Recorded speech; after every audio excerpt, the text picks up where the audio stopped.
So most marketing is written to not offend. It is not written to persuade. And that's the problem with most marketing. We always teach something here, which is if you do something powerful enough to move the meter or the needle on the who gives a meter, you can't guarantee that everybody is going to be moved in the direction that you want them to. And that's actually not the worry. The biggest worry in marketing is to do something that doesn't move anybody at all. But the problem is often, especially in bigger companies or in committee-based or even worse, in a marketing agency that doesn't understand the industry that it's promoting. What you get is lowest common denominator, easiest accessible fluff that's not going to hurt anybody's feelings or be wrong or be ridiculous, but it's also not going to make anyone give a crap. So that's when you end up with these outside agencies in whiskey that are doing things, like, oh, 800-year-old family recipe, dinosaurs made this. Or you end up with like, oh, this is a small batch and handcrafted bourbon. And, this kind of just crap. It's always a beautiful label, but always talking about things that sound just like everybody else because you don't actually have anything interesting to say. Once you start saying something powerful and interesting, then you can guarantee that some people are going to not like it. And they're going to not like it enough to feel like they need to say something. And if it's powerful enough, they're going to need to say something to you, and not just their friends. Now, keep in mind, I don't believe that pissing people off is a marker of good marketing. Like, it's not that simple, right? It's easy to piss people off. That's called being an asshole. Some people think that just poking at people and really making everybody angry is a great way to get attention and to promote things, and that means you're doing something because people are upset, and that's called almost all talk radio. But the real question is not, is somebody upset? The real question is, who's upset and why are they upset? That's the actual question. But first, let's talk about Laphroaig, and I picked this one specifically because the marketing campaign that they did, and they're not really talking about it anymore, and I think that is a huge loss. I don't know if it's company-wide or they just sort of moved on to a different agency, but they launched a campaign called Opinions Welcome, Laphroaig, Opinions Welcome, and it was one of the greatest campaigns to ever hit whiskey. I think still to this day, one of the great, whoever designed that campaign deserves all the awards because it was doing everything right. But this is Laphroaig 10, specifically the Sherry Oak Finished Edition. So this was bourbon barrels most of its life, and then they moved it into Oloroso sherry cask. And man, you can even tell from the color when you pour this, there's that sort of golden reddish hue to the whiskey. And wow, because of the phenolic notes of the smoke in Laphroaig, it turns really like fruit medicinal. Like, it's sherry, but it's like sherry wrapped in campfire in a way that's meant to go down. It's like you're trying to drink something that's campfire, and to make it better and easier to get to, they coated it in cough syrup of some sort. But it has that sort of ashy richness. It's a little higher proof than you would expect. It's 48%. It's got that same brine and salt, but it's also got this like candied, waxy walnut note and almost fig. But it's being dominated by that ashy, briny smoke, which is fine with me because I love that in Laphroaig.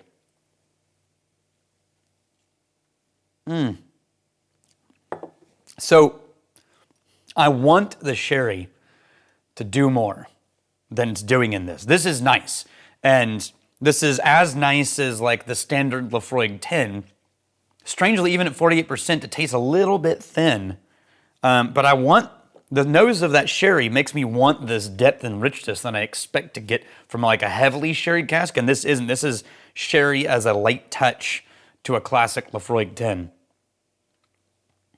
And so, that could be exactly what they were going for.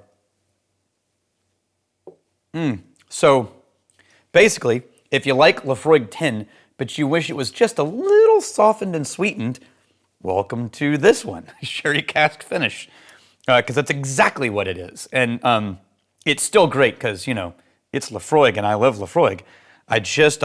Some of the older Laphroaigs and the more heavily wine cask finished ones have a depth and richness that this one is closer to the classic 10, fine, but it didn't quite do either of my preferred things really great. It did this weird split the difference thing. So I think I would still either pick the 10 or even the 10 cask strength, or I would go for a more heavily sherry influenced, or like one of the Cargis ones. Anyway, so I don't know if you know this, but Laphroaig had this marketing campaign. Go look it up. Laphroaig Opinions Welcome. And they basically took all the most absurd and ridiculous tasting notes that made it sound like something you would never, ever want to drink. So there were things like making love to a cigar-smoking walrus, or it's like drinking mermaid bathwater, or it's like a seagull's damp armpits. And they plastered all of those marketing taglines all over their bottle and their bags, or their marketing too. And they had posters, and I think at one point it was all on the white wall. It was actually at the distillery. And then they did a whole YouTube video one time where I can't remember the actor, but he stood up and he read from the book, and he just spent hours nonstop reading random terrible reviews or not terrible, but like some people were loving it and some people were like, this is terrible, it tastes like, but they were just taking that and owning it. And what it did was, one, Laphroaig is not a gateway whiskey. I mean, it really is not. Like, if you start from nothing, you've never had whiskey, and Laphroaig is your first whiskey, it's sort of a punch in the throat. It's a great separator. And they could say, oh, well, it's not that harsh, and let's make it a little softer, and let's proof it down, or let's add extra wine, or let's just tell people, add a little water, or drink it, just try to soften the edge. But instead, they just went no apologies, all in. Heck yeah, that's Laphroaig. And what it did was it let everybody who loved Laphroaig go, yeah, I know, right? And all the people who were never gonna like Laphroaig anyway be like, oh God, it tastes like, oh. And they just let it be. And I wish they hadn't walked away from it. I don't know if they've walked away from it. I just haven't seen it recently. But that was still to this day one of the greatest marketing campaigns to ever come out in the whiskey industry, I think. And it's someone who truly understood the value of Laphroaig. It's, Lagavulin sort of has this like granddaddy prestige of Islay whiskey, and Ardbeg has gone down the path of like the punk rock of Islay whiskey. And I really think Laphroaig really nailed its territory down with just, we're Laphroaig, we're not for everybody. Tough.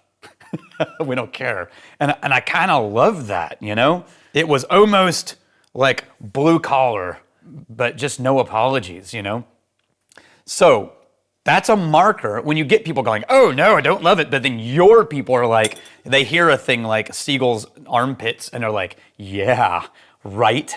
That's when you've hit something perfect. When we first started the whiskey marketing school, I thought it was a powerful idea and a very interesting idea and unique in the education space for whiskey. And for the first year we had the class, all the responses were like, this is awesome. And it made me really nervous that nobody was getting a little upset or butthurt about it. And then about a year in, we finally got big enough and our impact got large enough that people started to get mad about us. And it was across the board, either the snobs in like the wine industry, because I have friends who are master soms, and they were mostly fine with it. I have friends who are almost master soms, and they were all fine with it. But there were some wine soms who were like, how dare you use som? And then there were a lot of internet self-appointed people who had very strong opinions about what we were doing, and they hadn't called us or asked us or talked to us at all. But here's the thing. I'm not trying to piss everybody off, but I can tell you, all the people who are mad at us were never going to come to this school. So it didn't bother me. right? That no matter what we did, these people were never going to come here. I could change the program. I could change what we call ourselves. I could drop the name Psalm and use a different name. Still, none of those people are going to come to this school. So that means they're not my people. So I don't need to worry about what they think. When we started the YouTube channel, the Vault channel, this one with Rex and I, for a long time, there were people that I respected in the whiskey YouTube and whiskey industry who just did not understand what we were doing and thought it was too silly or too ridiculous. And we just didn't care. So we just kept doing it. And then a whole bunch of people who also thought whiskey should be like this found us. And you guys grew this amazing community because our people found us. And the people who didn't like our show, they don't watch YouTube anyway. They're not our people. When I changed to this format, I'm not talking about this because there are some people who I feel like are kind of our people who have struggled with this change, and I get that. This is a different thing. That's not just a big, powerful thing, and if you don't like it, you're not my people. That change is hard, and we've got 7 years of memory of what the channel was like before, and that comes with baggage, and I get that. And so whether or not you like what I'm doing now is not the definition of whether or not you're my people. This is just me saying, hey, we'll go along for this ride it up. If it's not for you, that's totally fine. I still think you're my people. If you rode that train for 7 years before it became this, then you are my people, even if this is not your format. So that's not what I'm talking about. But what I am talking about is, remember, if you're going to do something interesting and powerful and important, there are going to be people who are upset with you. And if they're not your people, it is not your job to make them feel better. Someone recently said to me, if you wouldn't value their advice, then don't take their criticism. And so that's what I'm saying to you. And I'm really glad you're here.